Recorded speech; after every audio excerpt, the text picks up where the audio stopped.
Dozens of movies were released in 2022, and many have gotten a lot of attention.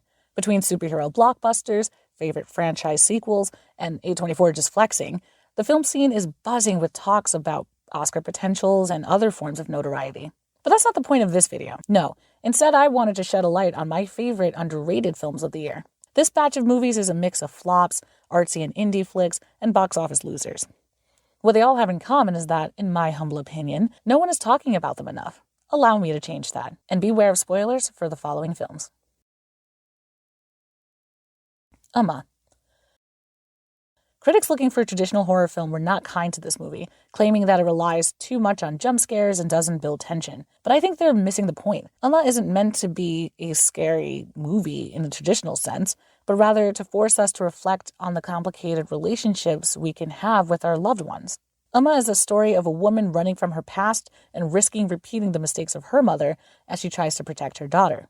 The tension comes not from us waiting to see what scary thing is going to happen next, but in watching Amanda struggle with her abusive past while trying to build a better future for and with her daughter, Chrissy. The jump scares and other horror elements become symbols, too, of the fear Amanda still associates with her mother even after the woman is passed. That fear enables the lingering essence that is Umma to seep into Amanda.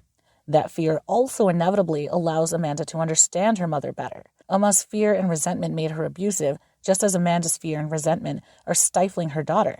So, sure, Umma isn't a scary movie in a traditional sense because of its reliance on cliched horror tropes, but it wasn't trying to be. The real value of the film lies in the breakdown and rebuilding of the mother-daughter relationship. The bad guys. DreamWorks does it again. If you know me, you know I love a good heist film, and The Bad Guys uses all the best heist tropes. The polished mastermind coming up with a genius plan, a ragtag group of thieves who each have a unique talent, side-by-side storytelling, the works. The film is marketed as basically Ocean's 11 for kids. However, the film dives deeper into that with themes of friendship, navigating societal expectations and stereotypes, and reinventing your identity. Coupled with the beautifully unique animation from Into the Spider-Verse, The Bad Guys is a solid watch for the whole family. Crimes of the Future. There's no getting around it, this movie is weird. Rotten Tomatoes superviewer Pierluigi P. put it perfectly. Imagine an erotic novel written by Franz Kafka or by Philip K. Dick, narrated in a very careful and calm way, but relating incredibly cryptic, obscene, and basically very loquacious matters. The film uses body horror to fascinate, provoke, and even arouse both characters and the audience. In this futuristic setting, humans are changing. Bodies are adapting to the abundance of synthetic materials, and main character Saul possesses the ability to grow completely new organs. People respond in all kinds of ways to this, some integrated into their performances and art, while others study and catalog the changes. Some welcome the next stage of humanity, while others become purists. But don't let the grotesque yet evocative setting fool you. At its core, Crimes of the Future is simple. It presents a thesis on how humans will reshape our identities as we undergo the inevitable, evolution. The Black Phone. Okay, Blumhouse, listen. This is your Five Nights at Freddy's movie. The Black Phone is a thriller about a serial killer kidnapping kids in the 70s. Given that this era predates modern crime forensics like we're used to, the string of kidnappings quickly becomes local legend, with kids spreading rumors about where snatched children were last seen, what the culprit looks like, and what tactics he uses. And for fun, there are supernatural elements woven into the film that drive the plot forward. Ghosts of the previous victim help main character Finn, who is the grabber's latest victim, formulate an escape plan. Meanwhile, Finn's sister Gwen tries to tap into the psychic power she inherited from her late mother to find clues about Finn's location. While the movie does have some awesome jump scares, it doesn't rely on the horror elements to tell the story. In fact, it turns the haunted basement trope on its head. The spirits haunting Finn are actually there to help, and the antagonist of the plot is just a depraved human. The story isn't about possessions or exorcisms. It's about a brother and a sister using their wits and resources to survive an awful situation. Barbarian.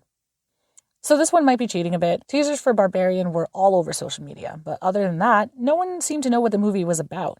All we got were snippets of two strangers exploring a creepy basement, and one of them gets spooked senseless and tries to escape. And honestly, this is about as much as you need to know before seeing this film if you want to enjoy it fully.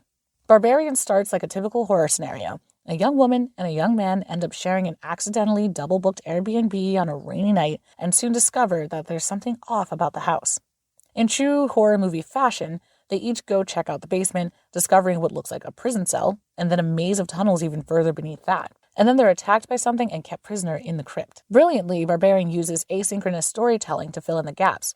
The house's owner arrives days after our protagonists disappeared because he wants to sell the place to fund his pending lawsuit, and he ends up falling into the same trap. Later on, we also learn that the house's previous owner was actually a serial predator who would kidnap women, lock them in his basement, and have his way with them, which explains the torture chambers and the monster lurking beneath the floorboards. We actually get to watch this creep stalk and kidnap a woman, which is honestly the most terrifying part of the film. Barbarian shouts the message, "Man is the real monster," loudly and literally. It's difficult, if not impossible, to root for any of the male characters in the film, except the homeless man who is immediately done in by his own hubris. While leading Lady Tess isn't perfect, she is resourceful and compassionate. She is the only character to see the humanity of the Barbarian, who herself is a victim. I had no idea what to expect from the vague YouTube teasers, but a horror movie featuring a relatable monster who forms an affectionate bond with the main character wasn't it. So there you have it, the best of the most underrated movies of 2022. Let me know what you think of my list and tell me which movies you love this year. Happy New Year, and as always, stay lit.